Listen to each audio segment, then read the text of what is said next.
Hello, everyone. Welcome to Progress Junior Golf with Live Sport Now and the England Golf Young Ambassadors. My name's Steve Jackson, and this is Ian Waterhouse.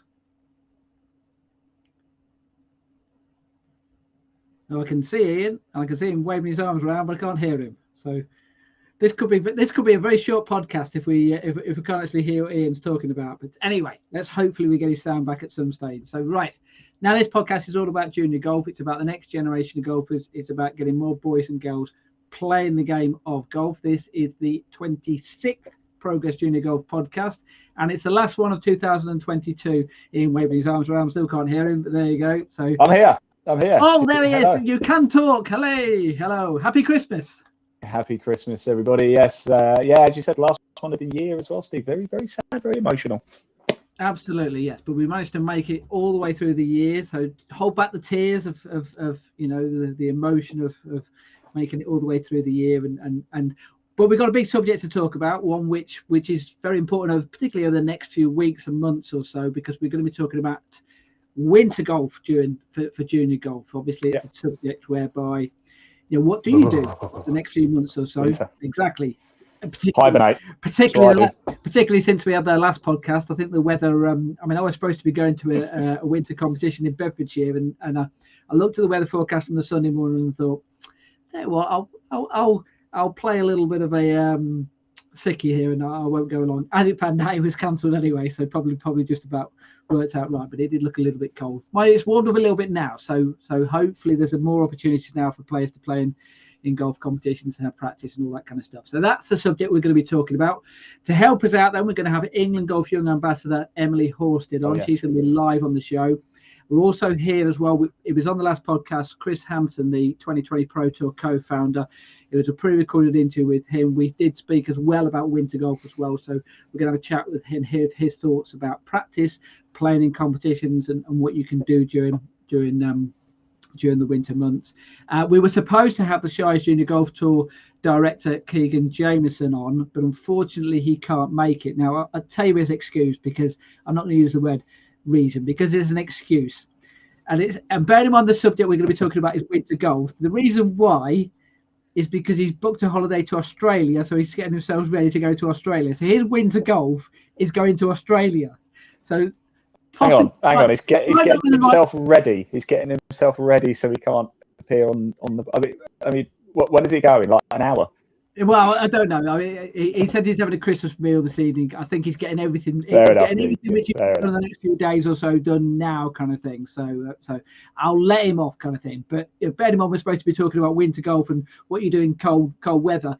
Going to Australia is not the answer. Well, hey, look, if you can do it, go and do it, kind of thing, over the winter months. I know there's a few friends of mine, I'm sure you'll be the same, professionals who go over to Abu Dhabi in the UAE and go and practice over the winter months and make the most of the sun. But obviously we can't all do that, so we're going to have to talk about playing in the less warm conditions, shall we say. So big subject. Can we say that as well? Do get comments in below. Tell us your experience from a junior golf level if you're a parent and you've got kids, taking them out in the middle of winter. Or if you are a junior or just a general golfer, tell us, do you go out and play golf in the winter? We can see the comments.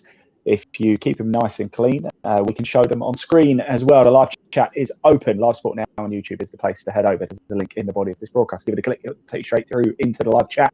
Comment. We can show it on screen. There you go. So get on the keyboards and go. Absolutely. Right. First things first, and let's get the junior golf news then. As you can appreciate, something I've said on a few occasions in recent weeks, not too many competitions to talk about. So we're going to be talking about some of the things the news which has happened. First of all, we'll start off then. England Golf, the national boys squad, they've announced their new lead coach.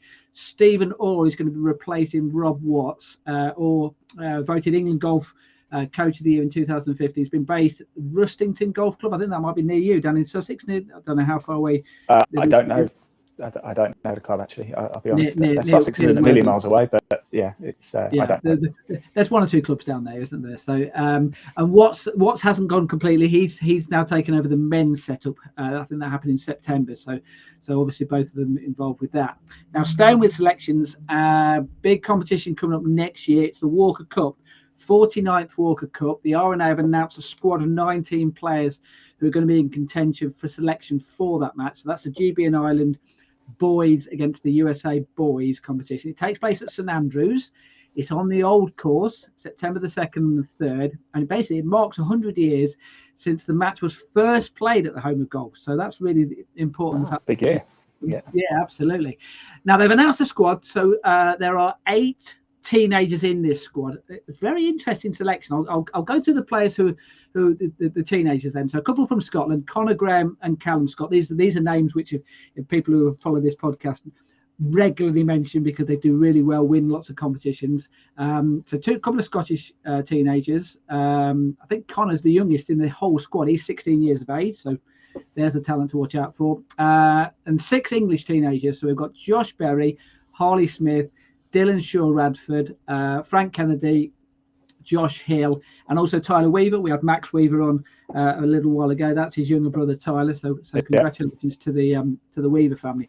Now the interesting bit of the selection is so those are all the younger ones. I mean, let me tell you, the oldest player is 41. Then the next oldest is 29. So it's certainly not an old squad, but it's very interesting the fact that the players who are over the age of 20 are not necessarily from England. So I don't know whether this is the thing whereby the junior golfers in England seem to develop a little bit better, or perhaps they get more notice, get the opportunity to play more competitions.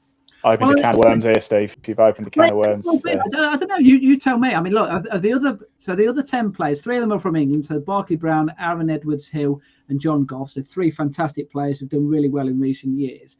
Yeah. But 2 Welsh players, both 21 years old, James Ashfield and Archer Davis. And in particular of in Ireland, I don't know if they develop a little bit later in Ireland or not, but you've got Archie Davis, Mark Power, Liam Nolan, Robert Murran, Hugh Foley, Matthew McLean and Peter O'Keefe, and all of those are over the age of 21, whereas the vast majority of the English players are under the age of 18. So it is fascinating how that has worked out. I don't know why. Perhaps it's, that's what happens when you have Guinness for breakfast, though, isn't it? Slows you down. Could well be. I mean, to be fair, if you look at the professional game, the likes of Shane Lowry, he developed at a later age. Even Podrick Harrington, it took him a little while before he really hit it, at a professional side of things. So perhaps it might be a thing whereby in countries like that, whereby you have to develop, you have to get yourself to a certain standard, and then it does take a little bit longer because perhaps you're not playing in many competitions. Obviously, they're going to have to. Some of the bigger competitions are over on this side of the REC. So I don't know. I just found it fascinating that the fact that the age was different in the different countries. You mentioned anyway. John Goff there as well, though, Steve. Just remember that name, everybody. John Goff, you probably already know it. And Dylan Shaw Radford as well. We mentioned him a lot. And of course, the Weavers, as we know very, very well, weaving their way to the top of the. Very good. I've been thinking about that for the last couple of minutes. Oh dear. Well, a little advice within. Next time, keep it in your head. Don't let it out. You'll be pleased to know, everybody, I won't be on for much longer. Right, stay with team selection then. This is definitely for juniors. I mentioned lots of juniors playing in that Walker Cup squad. It's also massive for competition next year. We've got the Solheim Cup. Sorry, we have got the Solheim Cup. We've also got the Ryder Cup, but we've got the Junior Ryder Cup as well. And the Junior Ryder Cup will be for boys and girls. 6 boys and 6 girls are going to be selected for that match. That takes place on September the 26th to the 28th over in Italy. And they've announced the captain, and it's someone who we've mentioned on this podcast on many occasions as well, someone who puts a lot of work into junior golf. Stephen Gallagher, of course, a former Ryder Cup player, former Ryder Cup winner, does a lot of work with junior golf north of the border. So he's going to be the team captain. He's going to be the one who's going to be selecting the players, like I say, 6 boys, 6 girls, game between Europe and the USA over in Italy. They play at Golf National in Rome and the Marcani Simone Golf Club, which I think is actually the venue for. I might be wrong. Is that the actual venue for the Ryder Cup? I'm not certain actually. Comment below if you know. Yes, that's it. Yeah, please let us know. That needs to be live streamed as well. That, by the way, the Junior Ryder Cup, doesn't it? So there you go. Anybody who are at home watching, give me a call.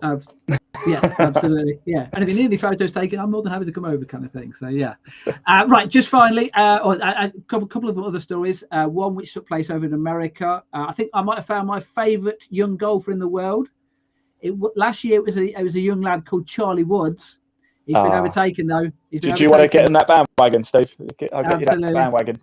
No, the PNC Championship, you're well aware of the PNC Championships, Yeah. where it's like family event whereby some of the top players in the world, both male and female, play the opportunity to play with family members. Some of them play with their dads, some of them play with their sons, some of them play with their daughters. Well, Will McGee became the youngest ever player to play in this competition, later 11. His mum is someone who you might have heard of called Annika Sorensen. Yeah. They've done one or two things and done all right for herself. That's it. Yeah. No, so, good tennis player, wasn't she? Oh, you are going to get into trouble. Only joking. Yeah. Right. That invite to cover the Junior Ryder Cup has just been cancelled. It was never there anyway. Well, probably not. No. Now they finished 17th in the competition, though. But I don't know if you've seen some of the clips on YouTube and on Twitter. But he held a couple of really good putts, and 11 years old, he's got a bit about him, kind of thing. He had a big smile on his face throughout the entire tournament. So really pleased for him. Right, just finally then, someone who came on the podcast a little while ago, Anna Dawson, talking about the Faldo Series. She came on, she did really well in the Faldo Series, won the event over in the UAE. When she was on, she was talking about the fact that she was going to be playing in the European Ladies European Tour qualifying school. Well, that just finished today, and I'm pleased to say she has got a card for the Ladies European Tour. So she went into that event as an amateur. Yes. I'm presuming now that she has got a card, she's going to turn professional, and hopefully we'll see her. I think it's a Category 2 card. So she basically, it was the top 20 plus ties. Got the main card. She finished 31st though, but really good finish to the tour. This was played over at La Manga.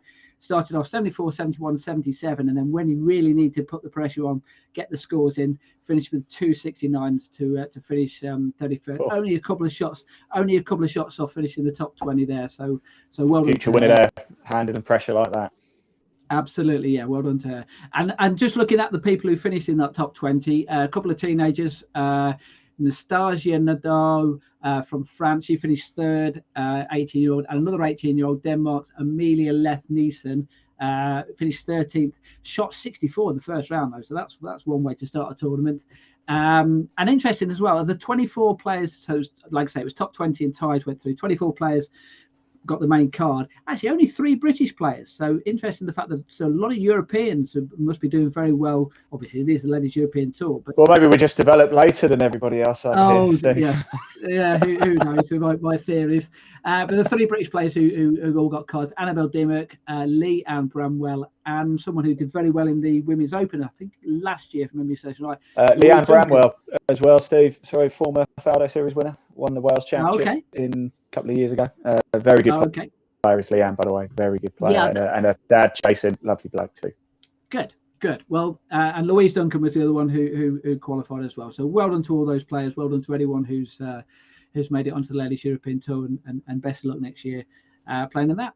That wraps up the junior golf news then, which is, of course, the last one of the year. We'll probably do, when we do one next year, we'll probably have a bit of a roundup and look at some of the highlights from 2022 and what we're going to look forward to when we do the news next year. But let's get on with the podcast today. We're going to be talking about winter golf. We're going to have pre-recorded interviews with 2020 Pro Tour co-founder Chris Hanson. But live on the show, we've got England Golf Young Ambassador Emily Horsted. So let's get Emily. I'm going to disappear and bring a proper guest in. That's good. Let's get someone intelligent on. Yes. We've got someone intelligent on at last. How are you, Emily? Are you okay? I'm all good. How are you?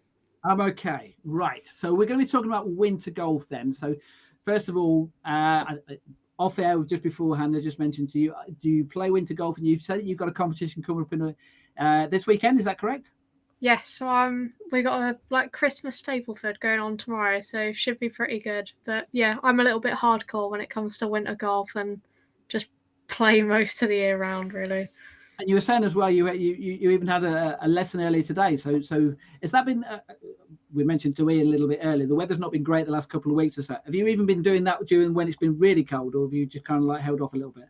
No, held off a little bit, but yeah, had a lesson earlier and had a whole session on the range afterwards, which went really well. But yeah, last week or so has been very, very cold. But yeah, it's a little bit of a mix because you want to go net balls on the range, but you want to layer up, but you can't because you can't swing. So it's kind of all those dilemmas. But yeah, still trying to get out and do as much as I can.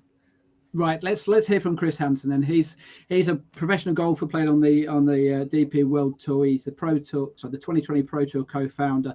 I had a chat with him a couple of weeks ago about winter golf, and asked him why is it important then that youngsters need to practice at this time of the year. Let's hear from Chris. Really important time in junior golf, isn't it, in terms of development and enjoying it for the next year, because it's a long period. It could be 4 or 5 months, couldn't it, of pretty horrible weather. And I think they do need to keep going, don't they? I think it's hard. It's obviously there's a big pressure on parents to get children to the driving range. I've got 3 girls myself, and they do so many other sports that now that's probably one of the hard things, isn't it? There's so many opportunities to do different things. So, but yeah, I think if you could get involved if there's a golf club or it's not so much a junior society, is it? But a group of golfers where they're together and there's probably a bit more interaction there, a bit more motivation between themselves to be there and to socialise. And an hour at the driving range in the cold just hitting shots is quite a long time, isn't it? So I think if you can bring some groups together, and then maybe it takes a bit of pressure off parents having to do it every week. They can split that up between a group, and I say maybe 2 hours at the driving range and 5 or 6 kids get together. I think it'd be a nice way to sort of keep them going. And let's look specifically then at a driving range during the winter, because what do they need to be doing? Because obviously, it's all in good hitting balls just for the sake of hitting balls, but there's obviously you need to be doing things which will help your golf when Sure, yeah. you can get out on the golf course. So what would your advice be as far as that's concerned? Yeah, so I always try, whatever level of golfer, really try and if they are keen to want to get better, to structure an hour of time where I'm sure they have a coach where there's a little bit of development time of doing certain technical things, but then the coach should be able to set them, or whether the juniors have to do it themselves, but if they've got a coach, set them some little challenges. So there might be they'll do 10 minutes technique, and they'll do 10 minutes of a little challenge where it might be 20 shots and they have to record how many they hit between 2 targets, or 20 shots and they have to record how many yards they missed the target by each shot. And these games can be made as hard or as easy as possible, just to keep them engaged, keep them interested. And I think if this is quite maybe a high level, but I think golf's really difficult, and to win at golf is very, very rare. So I think in practice you've got to create opportunities to win. So like if they've got loads of little games, and in the winter they do a schedule of games every other week, and they can track it, and they keep beating their own scores. They're doing all these little winning emotions and feeling really good about themselves through the winter, as opposed to just hitting balls and not really seeing improvement, or not really getting any excitement or any motivation from anything. So hopefully it would keep you wanting to go back to the range to beat 10 out of 10. Oh, sorry, to get 17 out of 20, then to get 18 out of 20, then to get 20 out of 20, and give yourself a big pat on the back and a high five and a nice little reward from your parents or something. How much of the time would you split between, kids want to smash the ball, they want to get the driver out, they want to be hitting that driver as hard as they possibly can, kind of thing? How much do you split between that and also working on your long irons, your short irons, all different clubs? Yeah, it's challenging, isn't it? Like, obviously, it depends how good a driving range is, but I would just try and break parts of the game down into sort of 10-minute sections. So maybe I got 10 minutes now of hitting driver as hard as you want. Okay, now you're going to do 10 minutes of wedges at 4 different targets. Then you're going to do 10 minutes of a mid-iron game. And I think there's a lot of information out there, and there's so many different things what kids have access to now. They might have access, like, I think obviously there's probably a big cost element to it, but these top tracer driving ranges now, there must be so much more engaging for children to be able to see the ball go a certain number on the screen, and especially for distance, they're trying to beat the best scores, or how many times can you land it 100 yards out of 10 shots. And practice has got a lot easier, hasn't it? But then the access to that might not be. So again, it's down to the cost of things, isn't it? Golf's still not that cheap, really, I don't think. I mean, you mentioned top tracer and things like that. There's also golf simulators and things like that, whereby Yeah. make it a little bit more fun. It's winter, it's cold, but you could be playing Pebble Beach, you could be playing a golf course somewhere, wherever, couldn't you? So something make it a little bit more interesting during the winter. Yeah, you can play like the fairgrounds, can't you, and hitting the targets on the screens and things now. So yeah, it's good. So that's obviously Chris talking about not just practice over the winter, but talking about practice drills in general. But obviously we're talking about winter golf. With you, Emily, I mean, how much practice do you do over the winter as opposed to how much do you do during the summer?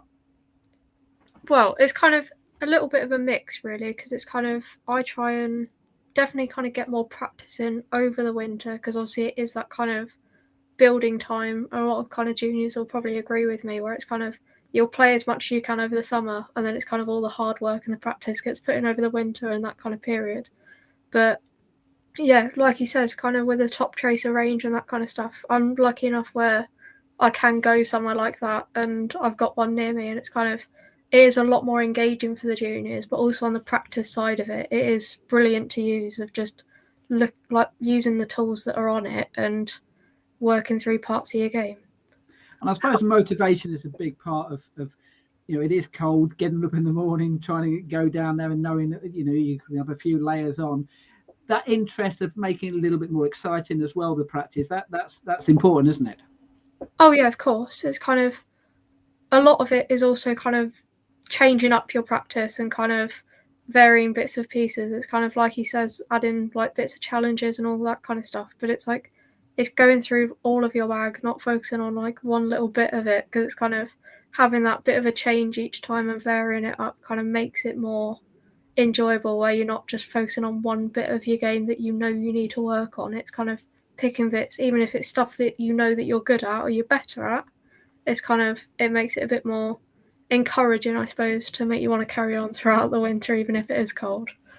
I mean, Chris mentioned as well, he used the word society, but groups of juniors are getting together and making it more of a, if you go down on your own, it might be with a parent or with yourself. I don't know whether you go down with your sister or anything like that. But when there's more of you down there, it makes it more appealing. Is that a fair comment? Yeah, definitely. It's kind of a lot. It's kind of, yeah, I'll try, whether I do obviously go down with my sister and we have a bit of a knock and a bit of a practice and a little bit of sibling rivalry and all that while we're having a bit of a practice is always a little bit of fun. Yeah, I mean, we will talk more about competitive golf during the winter months, but even on the practice range, Chris mentioned there about trying to make it a little bit competitive there as well. Is that something you do as well? Yeah, definitely. There's always that bit of sibling rivalry added wherever we can. But yeah, it's kind of that little bit of a competitive edge. It's kind of, one makes the kind of practice a little bit more engaging and a bit more fun for both of us, but it kind of pushes each other a little bit to work on what we're doing even more. Okay, let's hear that from Chris then, because we did mention competitive golf. Obviously, competitive golf during the winter can be very different from competitive golf during the summer months. So let's just hear about what you can take out of playing golf during the winter. Let's hear from Chris. I don't think you can take a lot from it personally. I have this conversation with quite a few lessons now, and they'll complain that the putting's bad or they're not doing, the chipping's difficult. And I don't think people really appreciate how difficult winter golf is. I think everyone's got in their head, oh, it's shorter, it should be easier, but it's colder, the ball doesn't go anywhere near as far. It's wet, the ball doesn't go anywhere near as far. Chipping becomes really, really difficult off mud. Putting, there's so many more elements to factors what stop the ball going in the hole. Like a friend of mine said, "Oh, my putting's terrible at the moment. I need to go and have some lessons." I said, "Just forget about it for 3 months. Maybe just do some putting at home on the carpet and just keep a stroke going." But you can't.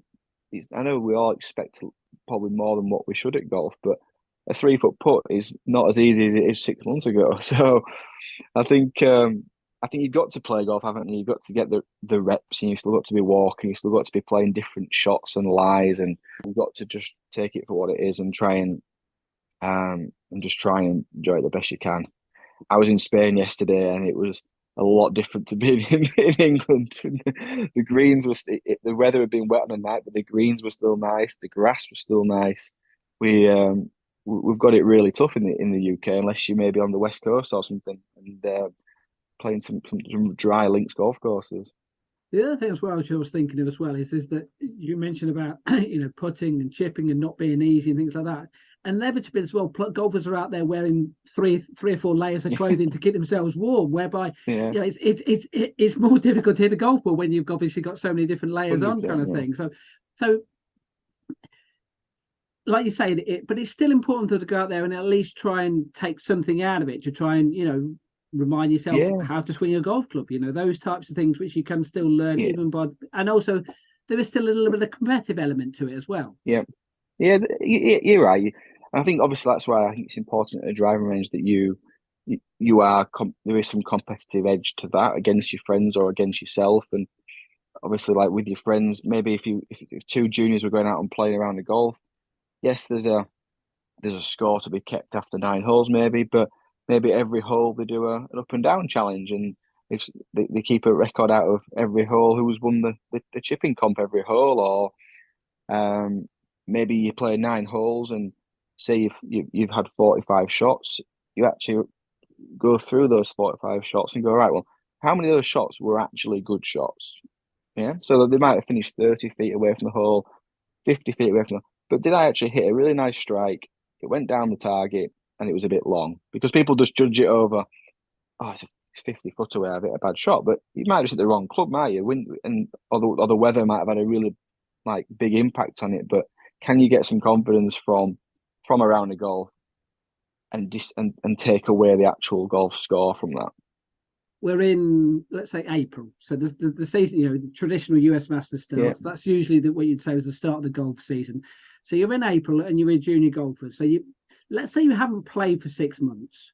Yeah. What do you do? I mean, how do you? I mean, for a start, you might have grown 3 or 4 inches. So some of your golf clubs might be the wrong size for you. You haven't hit a shot for months. So how do you get yourself back into the swing of things? Pardon the pun. When you get to, so you're hitting the ground running to the start of the golf season. There's not much you can do other than just get back out there and play as much as possible. I think my winters as a golfer were never massively a long period, but you always still blame yourself on a bit of rustiness that you'd not been playing. So I think probably it is. I don't think we are, as golfers, we really ever lose the ability to hit it. We always hit it quite similar, but I think that's where if you don't do anything competitive in the winter, whether it's chipping comp, whether it's you against your friend at the driving range, if you're not competitive for a long period of time, I think it's really difficult to stand on the first tee and go, oh, this feels different now. But if you've continuously had that little bit of pressure, with 2 juniors, 10 balls each on the range, who hits the most out of 10 between 2 flags, loser, 10 press-ups. Yeah, and there's a bit of an element of that last shot means something a lot more often than 2 juniors who just go to the driving range and hit 100 balls in half an hour and leave. I would like to think those other 2 would be more prepared on the first tee in April without playing competitive golf. So we are talking about competitive golf during the winter months. You mentioned, Emily, that you're going to be playing in a competition tomorrow. But so what's the format tomorrow? Is it a fun competition? Is it a more competitive one? How is it going to work? I think it's a bit more of a fun competition tomorrow, obviously coming up to Christmas. But yeah, I think it's a Stapleford tomorrow, so it's not going to be too bad. We're not kind of medal play when it's kind of everything's still a little bit wet. Yeah. So how much, that was the question I first put to Chris, how much do you take out of when you're playing golf during the winter months? Is it just getting out there? Is that just what you take from it? Or do you actually take anything from, like what Chris mentioned there, whether you hit a good shot or not? It's kind of a bit of both, really, because I'm one of those where I will just kind of nitpick it quite a bit with my game especially. But it's kind of, I'm working on trying not to take anything from it. Or like if I do take anything, it's just like the positive bits out of it, because it's kind of, you're not going to play as well in the winter. You got like 3 layers on, you can't swing, and it's kind of the ground's wet through. But it's just kind of, I'm trying to get into that mindset now of not really thinking about it too much, to a point where it's kind of, you're just analysing stuff over the winter, because there's not really a lot you can do. And presumably none of the competitions you play over the winter are handicap qualified, so at least that's not going to get affected by it. No. Which obviously is a big bonus, because there are people out there who might be fearful of doing that over the winter months, in the sense that it might affect their handicap if they start playing in those types of competitions. I was going to say, there are kind of a few people where they just go, I'm not playing over the winter, because it's kind of, if my handicap then just starts going up and all those kind of bits and pieces. But it's kind of, you will find either a lot of the competitions are like non-qualifiers, or they're kind of more fun comps kind of stuff, just to get people out there over the winter, so they're still interacting with other people and getting out on the course and doing bits and pieces, rather than just not playing at all. Now, obviously, you remember at 2 golf clubs, both of them very good golf clubs. But what about things like winter greens and things like that? Do you, because that inevitably has to happen on occasions, is that something whereby you just accept it and go, well, there's not a great deal I can do about that, or there's a bit of a frustration, the fact that you can't practice your putting as you would hope to?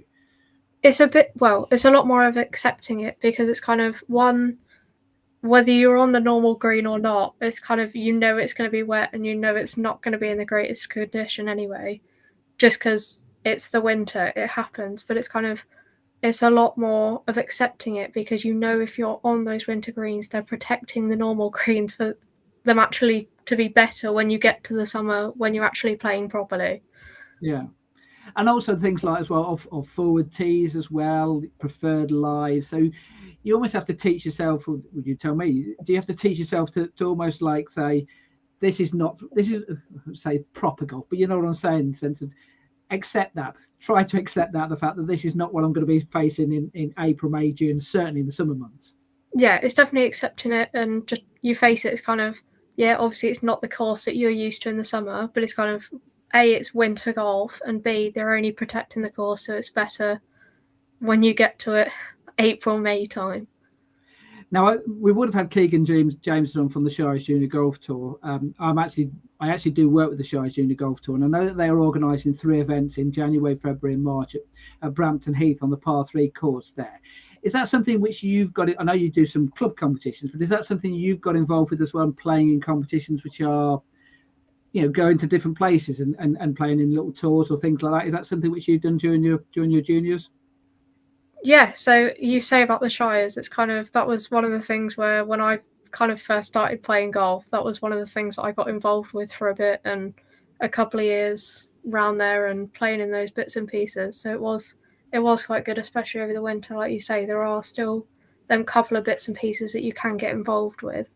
But even kind of at a county level, there's still bits and pieces that are kind of going on that you can do. And I know near me, it's absolutely brilliant what they're doing, but kind of at Woodall, they're set up a bit of a long drive thing. So one a month throughout the winter, it's kind of, there's about 20-30 juniors all rock up, and we all just try and beat each other and beat our own scores and bits like that. So that's always a laugh.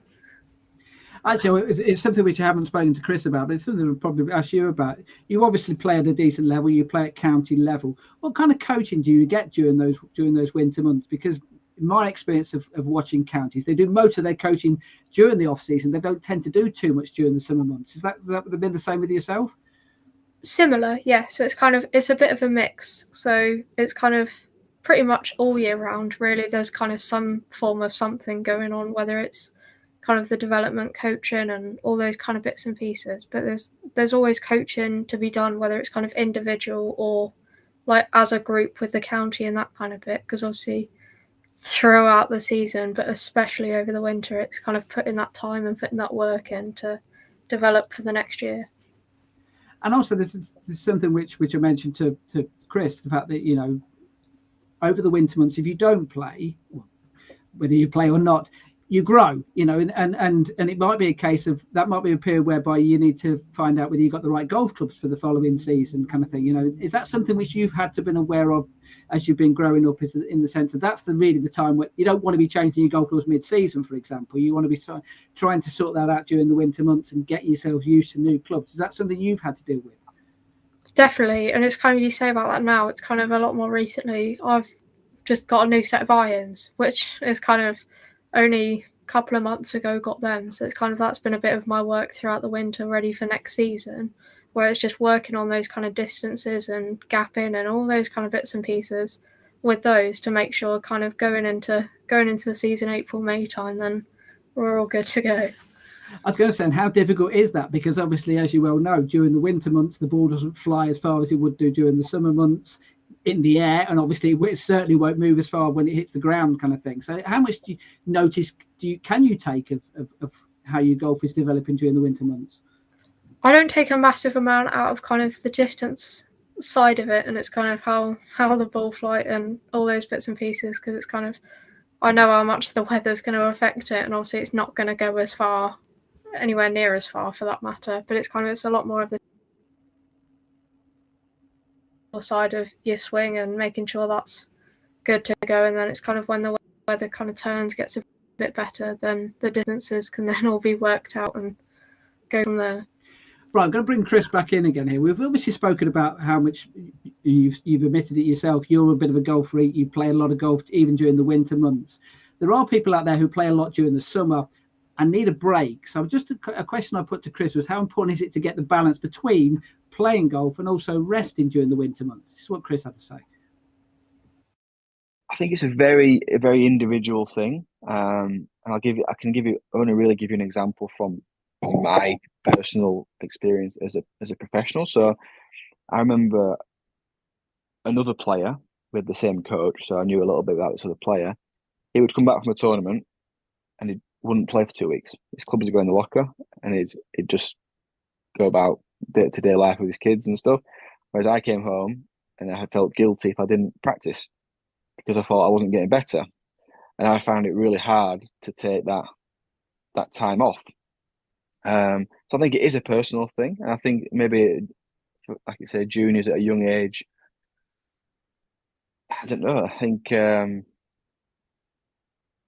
sooner the parent or the junior knows how their child reacts to a lot of golf, maybe that's probably the best way just through experience to find out. But I think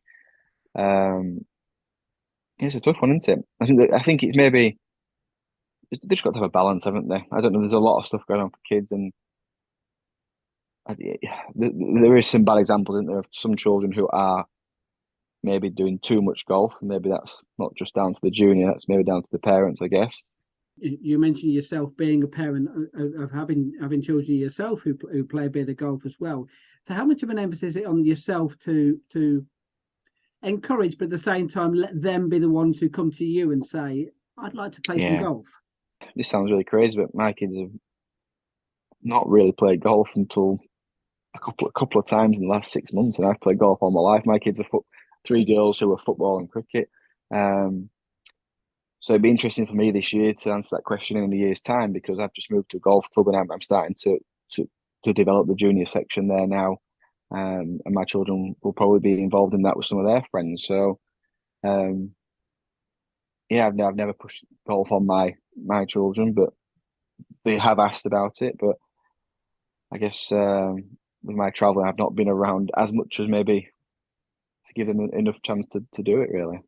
You mentioned when we did the previous podcast and we were talking about college golf, how you had not been pushed by your parents. So is that something which you can learn from yourself with in the same thing? Yeah, I would like to think so. I think whether I've learned from it or I've just maybe, I don't know, I think I've maybe just copied my parents. Like two of my girls are really into the football, and I just love watching them do it. Like I'd love them to be good at it. I think from my own experience of how tough golf is as a profession, and I think especially women's golf, I don't know how much I want them to play professional golf, really. Yeah. Actually, just on that point about the fact that your daughters play different sports, and we're obviously talking about winter golf here, but how important is it that, I mean, during this period they might well be playing football, they might well be playing rugby, they might well be doing athletics, they might be doing other sports during this period of time. So even if they're not playing golf during the winter months, there are still things, they're still keeping themselves active, and that surely can only benefit their golf when it comes to the golf season. Yeah, I think so. I think there's so many different skills from other sports, what can help other sports, and not just physical skills, but like you say, behaviour and attitude, and like the bits they take from team sport, the bits they take from individual sport, and different coaches and learning. I think but I just want my children to play sport. I think for kids, they're going to have some computer time, some iPad time and things, but it keeps them active. It keeps them away from that and they love it. Like, we're not forced it upon them. They love socializing. They love being active. They're okay here. They're not brilliant, but like I'm not pushing them to be superstars. They just enjoy playing it, and I think it's just. My wife was sporty. I'm sporty, and I think the whole picture of what sport provides for children and especially golf's an amazing, wasn't it, for socializing and for meeting people and for careers and everything. So I just want them to play sport. So obviously that's Chris talking about his daughters and then playing different sports. We'll cover quite a few of the different subjects. Is that something you do as well, though, Emily? Do you play different sports as well?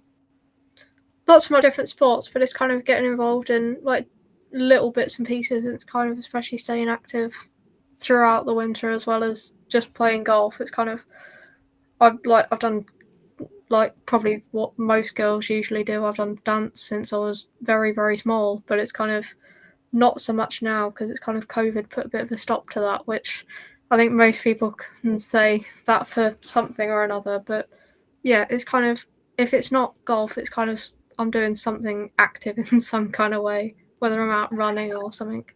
And how important is that to have different interests during the winter months? You know that your golf is your golf season. You know that realistically, from April onwards, you're going to be playing a lot of golf. You're probably concentrating more on that than any others. So how important is just to kind of like take a step back over the winter months? It's massively important because it's just, I find especially kind of with younger juniors and stuff like that, there's kind of,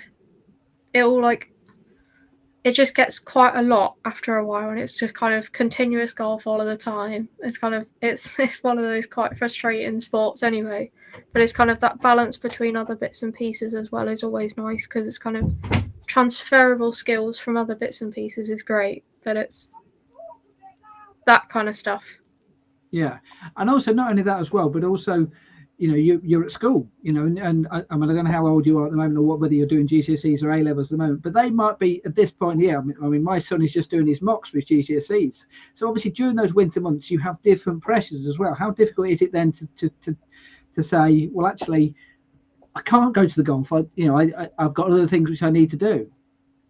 Yeah, it's kind of, I mean, I'm 18 now, so I'm kind of just topping out the under juniors and finished A levels and all that kind of stuff. So it's kind of school's not too much of a problem now, but it's kind of, especially when I was younger and a couple of years back with GCSEs, A levels and all that kind of stuff, I actually found it was the other way around where golf was kind of my outlet for all of the bits and pieces for school because it's kind of God knows how much revision you try and cram in, and then it's just gone, fine, I'm having an hour, I'm going to go and hit some balls, and just that's a little bit of a... So it's almost a flip around whereby you can use golf to actually help your education. Yeah. Now we've obviously talking about rest and also that, have you had any injuries whereby and obviously during the winter months in theory you probably should be more susceptible for injuries because obviously it's colder conditions. Is there been points whereby you thought, actually this is not going to do me any good physically to go out and play golf, even just a little bit of practice? Not so much very recently, but it's kind of little bits where it's kind of just hand injuries and stuff like that, where it's kind of, it's not put a stop to it full stop, but it's kind of like, because I'm a little bit just power through it and I'll still get some practice in, but it's kind of, it turned into, rather than proper all out practice, it turned into like little bits of chipping and putting with one hand and all that kind of stuff, and little bits kind of, it didn't put a stop to it altogether, but it was kind of adapting my practice and what I did, so it probably wasn't as much, but it's kind of, it was still worthwhile doing. I'm just thinking as well is obviously during the winter months, I think Milton you're okay because you've obviously got, it's not a range as such, but obviously if you went to somewhere like Pytchley Golf Club whereby you've actually got mats and hard mats, and obviously hitting that can do you more damage than if you're just hitting off the grass kind of thing, can't it? Definitely. It's kind of catching it a little bit fat or bits like that definitely hurts, I'm not gonna lie, but it's kind of, with those mats and bits like that, it's definitely interesting, and like we said earlier, I wouldn't take it I wouldn't take it as gospel how you're actually hitting the ball and bits like that, because you know it's not going to be quite right. And that applies as well on the golf course. You know, we've all hit a fat shot or thinned it or whatever, and it's gone straight down your spine, hasn't it? It's gone up your arm because it just hurts, doesn't it? You know, and it happens less so in the summer, but obviously during the winter when you feel everything kind of thing. And where does it's a word I've used earlier, but where's the motivation come from when you have that and you think, well, why am I putting myself through this? It's a little bit a thin shot when your hands are freezing cold. It's not always an enjoyable feeling, but it's a lot of the motivation behind kind of all the stuff I still do over the winter comes a lot from it's kind of, I know if I put the work in now, then it's going to be a little bit more worthwhile, and going into the kind of the actual golfing season, then I've carried my swing on throughout the winter, even if it has been cold. So it's not too bad. Then you're not going into the summer and you're just gone, I've not swung a bat in God knows how long. What's going to actually happen? Right, now obviously we're going to talk a little bit more about what happens over the coming months as we get closer to the golf season. Let's just hear finally though from Chris Hanson, because one thing, he set up the 2020 Pro Tour. He's the co-founder of that. Just wanted to get his thoughts on how did that all start, and also his plans for this season as far as juniors is concerned, because he's doing more involved with that. So let's hear just finally from Chris. Personally, I've played all levels of the game professionally, amateur through to professional, and when my career was quietening down through COVID, and I decided that I was going to take a bit of a break from it, me and my partner in the 2020 Pro Tour thought there was a nice opportunity to create a mini tour for players, for pros, because there needing more playing opportunities, and it's just kind of developed from initially being a pro and then being an elite amateur tour to now a tour experience section where any handicapped golfer can play. And then we've done numerous sort of junior events as well to try and give them that same kind of pro tour experience. And it's grown for 3 years now, and we're going into the 4th season next year. You mentioned the junior experience there. So what would a junior get if there's a junior watching this and thinking, actually, that's something I'd like to be a part of? How would that go about doing that then? Yeah, so last year I think we had 3 junior events in the calendar. So for example, the 2020 Pro Tour would have run a pro event, roughly probably 50 professionals playing. The tour experience played after, which was 6 to 28 handicaps playing a Stableford. But at those events, we had a junior event prior to the pros going out. So we had an hour of tee times of juniors, all abilities, playing in this event. So we had the TV cameras there. Ian obviously filming the juniors, filming them teeing off with the first tee starter and all the signage and a cameraman, and obviously the pros then mingling around and sort of being part of all the same experience. And the idea was then for them to maybe meet players and stay around and watch the pros a little bit. And I think there was 3 sections. I think we had about maybe 15 playing. So hopefully that will grow and just provide them, because there's a lot of kids out there who want to be pros or feel like a pro, and it might scare them off and it might make them more keen. You don't know, do you? Anyone watching this, how can they get involved? What's the website? How do they get in touch with you? Yeah, so 2020protour.co.uk. So all information will be coming out in the new year. The schedule's on there for the pro events, but then once some junior events would be launched, they will start to go onto there and through the social media channels of 2020 Pro Tour. I'm doing a really big junior open. We've got some nice plans in place at Longley Park in Huddersfield this year. It's the 25th of June. So Ian's filming that for us. So we're going to do a mini tour experience for a junior open within Yorkshire. So hopefully that's going to be a really big event. We're at a 9-hole course there, and the club have got behind all my ideas to re-boost the junior membership. And we've gone from 11 juniors to 28 juniors in the last 3 weeks. So it's since I've started, and it's hopefully gonna progress nicely, and we'll do a big event in the summer. So that's obviously Chris talking about the schedule on the 2020 Pro Tour, which involves junior competitions. Obviously, myself at the moment with the Shires Junior Golf Tour, I'm trying to sort out venues for next year about the schedule and trying to get dates and all that kind of thing involved. As a junior golfer, when do you start looking at your calendar for for the summer, presumably during the winter.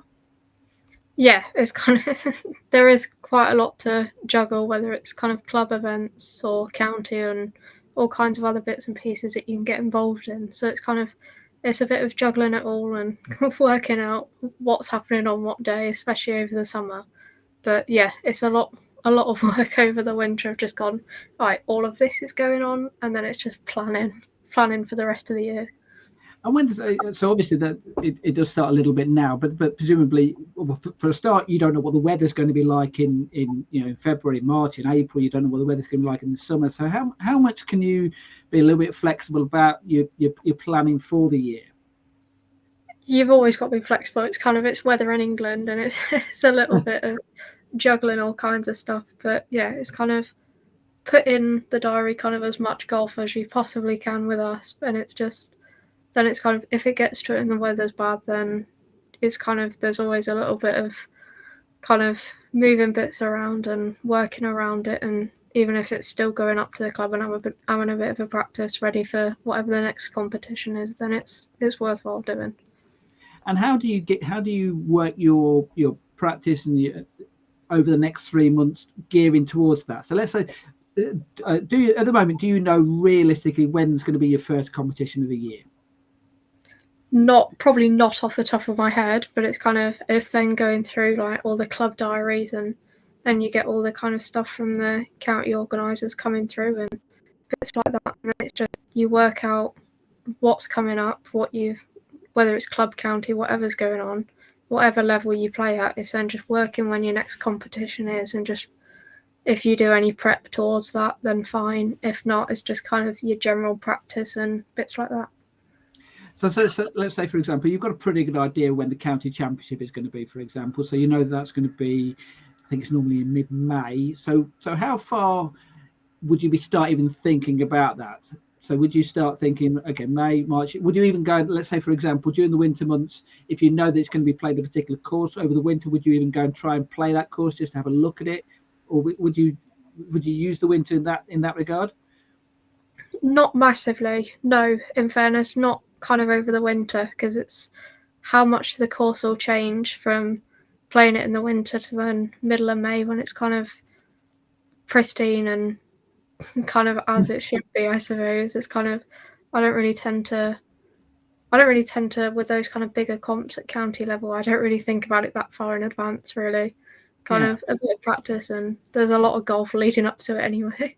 Yeah. What about county matches? Because there are warm-up matches that they have before the start of the season. They tend to take place probably late March, early April, and things like that. How much do you try and get yourself ready for those events? And how much are you aware of the fact that they're almost like trials for the main county events in the season? Yeah. I suppose I'm not one of those where it's like, oh, I've got a match coming up. Oh, there's a massive competition coming up. Just dial in all the practice, get ready for it. Because it's kind of throughout the winter, I'll still like keep in and still kind of go out and play bits as much as I can. So it's not so much, oh, I've got this coming up, I need to get ready. It's kind of, I suppose it sounds a bit weird, but it's not really getting ready, it's just staying ready most of the year, I suppose. Because it's just, although I'm not one of those, oh, it's got cold, I'm just not going to do anything. It's kind of still throughout the winter, I'll play as much as I can. To then it's kind of you go into next season ready rather than having to put a load of prep in for it. So just give us an idea then. So someone's watching this now, they're thinking to themselves, what am I going to do over the next 3 months or so? So what's your schedule, if you like, then for January, February, March? What would you be doing? How much practice? How many would you play in any competitions? What would it be over the next 3 months? Obviously, it's kind of over the winter period. There's not a lot of like comps anyway. Obviously, you get your monthly comps at your club and bits like that. But much past that, there's not really a lot going on. But it's kind of I'll go, whether it's out with kind of my family or some of the guys that I play golf with, and it's kind of we'll go out and like we kind of touched on earlier with the little bits of challenges going around the course, and we'll have kind of challenges with each other where it's kind of who has the most amount of long drives and who like most amount of fairways hit, greens hit in regulation, who's like the least amount of putts and bits like that, where it's like technical bits all the way around the course, and then it's just kind of a little bit of a competition element added to it as well at the end.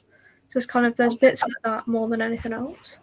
And what about the rules have just changed? They're going to be new rules are coming in. They're not massive changes, it has to be said, at the start of the year. Is that something whereby you can even do a little bit of research over the winter months of trying to work those types of things out? Obviously, there's some massive rule changes a few years ago, which people needed to work out, and obviously changing with the handicap system as well, which people needed to figure out. Is that something which you look at over the winter as well, things which are away from the golf course? Yeah, there's little bits, similar things to that, where it's kind of stuff that's obviously tied in with the golf course, but obviously not necessarily going out and playing. There's bits looking at stuff like that, but it's kind of a lot of bits and pieces that I do where it's like volunteering and stuff like that and helping get other people involved. And kind of, I know that I still play golf most of the winter anyway, so it's kind of little fun competitions and taking some of the other juniors out and getting some of them still enjoying it throughout the winter. So it's not necessarily me playing all of the time, but it's kind of getting some of the others involved and making sure they're still enjoying it and still getting involved, so they're still playing when it comes to the next season. And actually, when you were on the podcast previously, we were talking about your volunteering work with the Blind Golf Championship. Is that the volunteering work? Is that something you do during the winter months as well? Is that something which you can actually get involved with? There's always stuff that you can get involved with. It's kind of the volunteering doesn't stop, and it's kind of those bits and pieces. Not so much with like the championships and helping out at competitions and stuff like that, but it's kind of even at a kind of local level at your club and bits like that. You can always kind of go and help and go and kind of encourage some of the other juniors that probably don't get out and play as much or things like that, or they don't have their kind of golfing parents, if you will, that play as well as they do, that will bring them up to the club all the time. So it's kind of encouraging some of those. Not, you probably don't even realise you're doing it, but it's kind of getting some of them, kind of the younger people out playing is always a good thing to get them enjoying it. And obviously you are an England Golf Young Ambassador as well. So how much work with that do you do during the off season?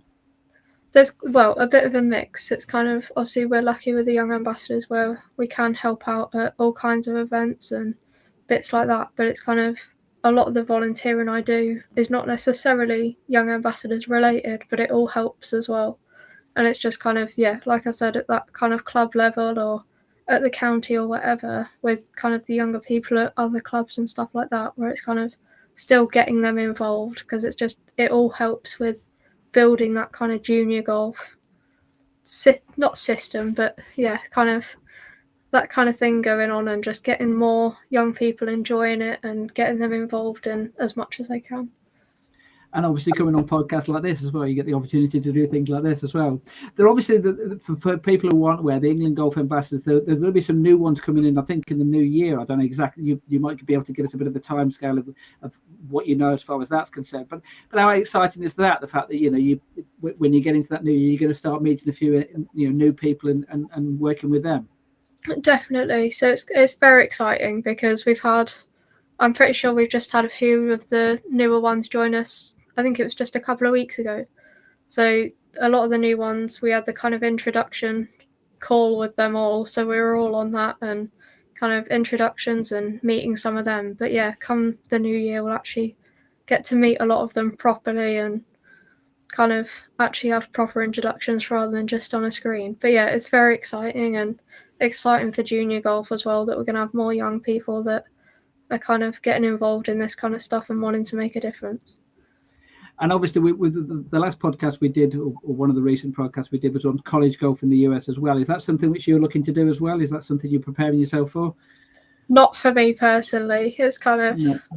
I'm all right, and obviously play golf at a county level, but that's never something I've really looked at with those kind of bits and pieces. If I'm going down a career in golf, then I've kind of looked at either the coaching and the teaching side of it and making a bit of a difference that way, or going down the kind of development side of it, whether that's with England Golf or whatever, because I think I'm more about the kind of making a difference more and getting more people involved and kind of developing the game than developing my own game, really.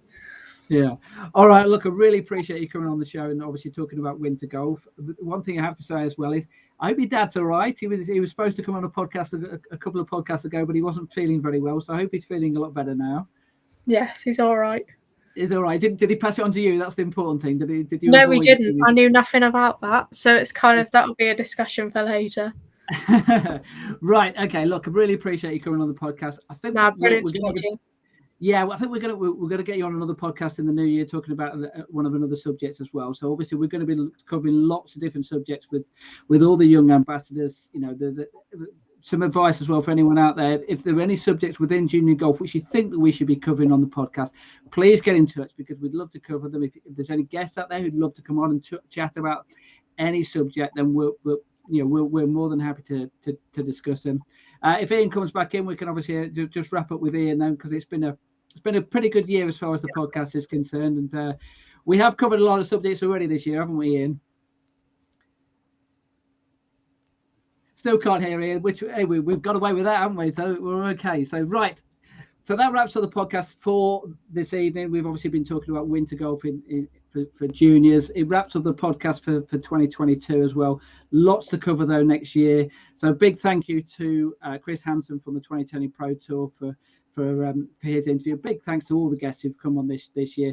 Thanks very much, Emily, for coming on. And if we can hear from Ian finally. Yeah, you can. You should be able to hear me now.